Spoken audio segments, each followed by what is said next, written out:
আসসালামু আলাইকুম সুপ্রিয় দর্শক, আশা করি সবাই ভালো আছেন। যারা আরব দেশে নতুন এসেছেন বা আসার পরিকল্পনা করছেন, তারা অবশ্যই এই ভিডিওটা শেষ পর্যন্ত দেখুন। এইভাবে আরবি শিখলে খুব দ্রুত আরবি শিখতে পারবেন। তো চলুন দেরি না করে আজকের ভিডিওটা শুরু করা যাক। ইন্তেজার অর্থ অপেক্ষা করা, ওয়াহেদ অর্থ এক, শাহার অর্থ মাস। এই বাক্যটা এখন একসাথে বলবেন। ইন্তেজার ওয়াহেদ শাহার মানে অপেক্ষা করো এক মাস। ইন্তেজার ওয়াহেদ শাহার অপেক্ষা করো এক মাস। যখন আপনি কাউকে বলবেন অপেক্ষা করো এক মাস, তখন এই বাক্যটা আরবিতে বলবেন ইন্তেজার ওয়াহেদ শাহার অপেক্ষা করো এক মাস। মাফি অর্থ নাই, রাতিব অর্থ বেতন, বাস অর্থ শুধু। এই বাক্যটা একসাথে বলতে পারেন মাফি রাতিব বাস, বেতন নাই শুধু। মাফি রাতিব বাস, বেতন নাই শুধু। কাউকে রেগে গিয়ে আপনি যদি বলেন বেতন নাই শুধু খালি, তখন এই বাক্যটা আরবিতে বলতে পারেন মাফি রাতিব বাস, বেতন নাই শুধু। আলাতুল মানে সব সময়, সুগল মানে কাজ। এই বাক্যটা আপনি একসাথে বলবেন আলাতুল সুগল সুগল মানে সব সময় কাজ কাজ। আলাতুল সুগল সুগল সব সময় কাজ কাজ।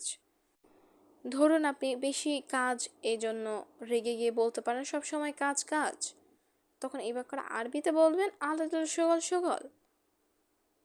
ফুলুস মানে টাকা, ইজি মানে আসবে, বুকরা মানে আগামীকাল। এখন এই বাক্যটা একসাথে বলতে পারেন ফুলুস ইজি বুকরা মানে টাকা আসবে আগামীকাল। ফুলুস ইজি বুকরা টাকা আসবে আগামীকাল। আপনি যখন বলবেন যে টাকা আগামীকাল আসবে, তো এই বাক্যটা বোঝাতে আরবিতে বলবেন ফুলুস ইজি বুকরা টাকা আসবে আগামীকাল। হুয়া মানে সে, নফর মানে লোক, মিয়া মিয়া মানে অনেক ভালো। এই বাক্যটা আপনি একসাথে বলতে পারেন হুয়া নফর মিয়া মিয়া মানে সে লোক অনেক ভালো। হুয়া নফর মিয়া মিয়া সে লোক অনেক ভালো। আপনি কোনো ব্যক্তির প্রশংসা করে যদি বলেন সে লোক অনেক ভালো, তখন এই বাক্যটা আরবিতে বলবেন হুয়া নফর মিয়া মিয়া সে লোক অনেক ভালো। কুল্লু মানে সব, বারিদ মানে ঠান্ডা, আলহিন অর্থ এখন। এই বাক্যটা আপনি একসাথে কিভাবে বলবেন কুল্লু বারিদ আলহিন মানে সব ঠান্ডা এখন।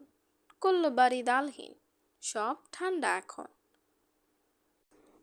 আনা অর্থ আমি, শুফ অর্থ দেখা, মিয়া মিয়া অর্থ অনেক সুন্দর।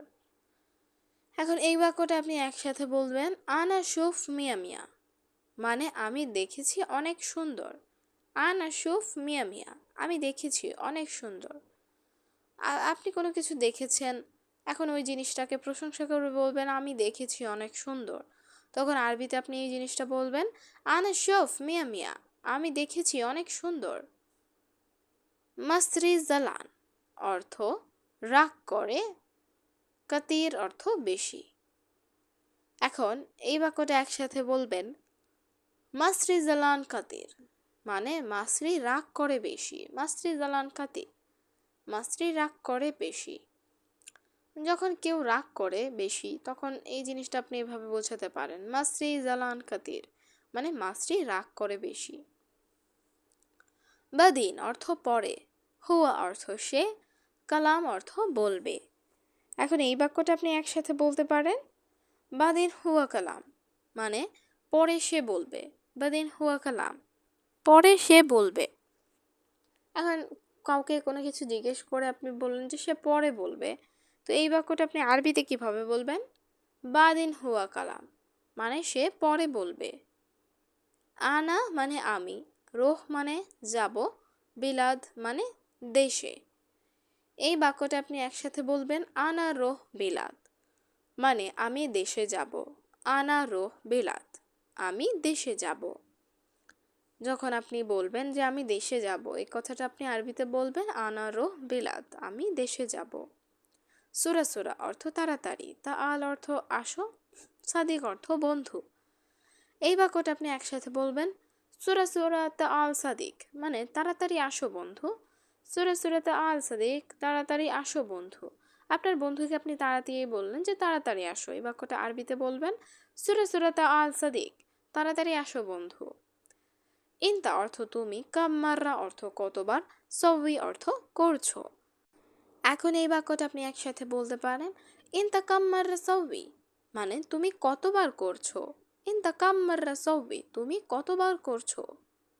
হাদা অর্থ এই, নার অর্থ আগুন, মাফি কয়েস অর্থ ভালো না। এই বাক্যটা আপনি একসাথে বলতে পারেন হাদা নার মাফি কয়েস মানে এই আগুন ভালো না। হাদা নার মাফি কয়েস এই আগুন ভালো না। আগুন তো নিঃসন্দেহে ভালো না, তো এই জিনিসটা আপনি আরবিতে কিভাবে বোঝাবেন? হাদা নার মাফি কয়েস মানে এই আগুন ভালো না। সাহ অর্থ সঠিক, ওয়ালা অর্থ নাকি, লা অর্থ না। সাহ ওয়ালা লা সঠিক নাকি না। সাহ ওয়ালা লা সঠিক নাকি না। আনা অর্থ আমি, মাফি সউই অর্থ করি নাই, হাদা অর্থ এটা। এই বাক্যটা আপনি একসাথে বলতে পারেন আনা মাফি সউই হাদা মানে আমি এটা করি নাই। আনা মাফি সউই হাদা আমি এটা করি নাই। আপনি যখন কোনো কাজ করেন নাই এই জিনিসটা আরবিতে বলবেন আনা মাফি সউই হাদা আমি এটা করি নাই। ইনতা অর্থ তুমি, মুশকিলা অর্থ সমস্যা, কাতির অর্থ অনেক। এখন এই বাক্যটা আপনি একসাথে বলবেন ইনতা মুশকিলা কাতির মানে তুমি অনেক সমস্যা। ইনতা মুশকিলা কাতির তুমি অনেক সমস্যা। আপনি যখন কাউকে বলেন যে তুমি অনেক সমস্যা, তো এই বাক্যটা আপনি আরবিতে বলতে পারেন ইনতা মুশকিলা কাতির তুমি অনেক সমস্যা। ইনতা মুশকিলা কাতির তুমি অনেক সমস্যা। ইনতা অর্থ তুমি, নফর অর্থ লোক, মাফি কয়েস অর্থ ভালো না। এই বাক্যটা আপনি একসাথে বলবেন ইনতা নফর মাফি কয়েস মানে তুমি লোক ভালো না।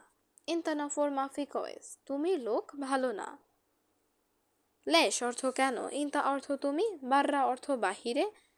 এখন এই বাক্যটা একসাথে বলবেন লেশ ইনতা বাররা মানে কেন তুমি বাহিরে। লেশ ইনতা বাররা কেন তুমি বাহিরে। রোহ অর্থ যাও, দাখেল অর্থ ভেতর, গোরফা অর্থ রুম।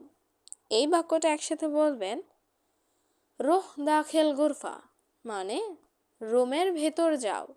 রোহ দাখেল গোরফা রুমের ভেতর যাও। কাম অর্থ কত, ফুলস অর্থ টাকা, আবগা অর্থ লাগবে, ইনতা অর্থ তোমার। এই বাক্যটা একসাথে আপনি বলতে পারেন কাম ফুলস আবগা ইনতা মানে কত টাকা লাগবে তোমার। কাম ফুলস আবগা ইনতা কত টাকা লাগবে তোমার।